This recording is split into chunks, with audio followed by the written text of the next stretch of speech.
Hello guys, എല്ലാവർക്കും I M the Malayali ചാനലിലേക്ക് സ്വാഗതം. ഒപ്പം നമ്മുടെ വർഷയുടെയും ശ്രീകാന്തിന്റെ കാര്യം എന്താകും, അവർ തമ്മിൽ വേർപിരിയുകയാണോ എന്നുള്ളൊരു കുറെ ചോദ്യങ്ങൾക്ക് ഉത്തരം തന്നെ ആട്ടോ ഇന്നത്തെ പ്രൊമോ.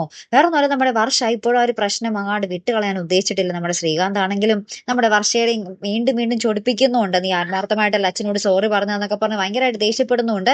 ലാസ്റ്റ് വർഷ സൈകെട്ട് ആ ഒരു വീട്ടിൽ നിന്നും ഇറങ്ങി പോകുന്നുണ്ട്. ഇനി അത് എങ്ങോട്ടേക്കാണ്, എന്നേക്കുമുള്ള ഇറങ്ങിപ്പോക്കാണോ എന്നൊക്കെ കണ്ടു തന്നെ അറിയണോട്ടോ. അതിനുശേഷം ഉണ്ടല്ലോ നമ്മുടെ സച്ചി ഇവരുടെ ഒരു ഫാമിലി ഫോട്ടോ ഫ്രെയിം ചെയ്യാൻ വേണ്ടി ഒരു സ്റ്റുഡിയോയിൽ കൊണ്ടുപോകുന്നുണ്ട്.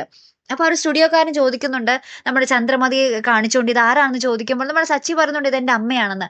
അപ്പൊ ആ സ്റ്റുഡിയോക്കാരൻ ഈ അമ്മയുടെ കയ്യിൽ നിന്നും എപ്പോഴെങ്കിലും പൈസ മോഷണം പോയിട്ടുണ്ടോ എന്നൊക്കെ ചോദിക്കുന്നുണ്ട്.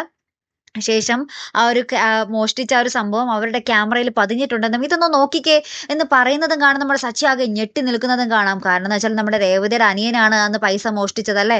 ഇനി എന്തൊക്കെ പുകിലായിരിക്കും നടക്കാൻ പോകുന്ന നമുക്ക് കണ്ടു തന്നെ അറിയണോട്ടോ. ഒരു രക്ഷയില്ലാത്ത രംഗങ്ങളായിരിക്കോട്ടെ. അപ്പൊ എന്തായാലും കാത്തിരുന്ന് തന്നെ കാണാം. അപ്പൊ അടുത്തൊരു വീഡിയോയുമായി വരുന്നത് വരയ്ക്കും here I M the Malayali signing off.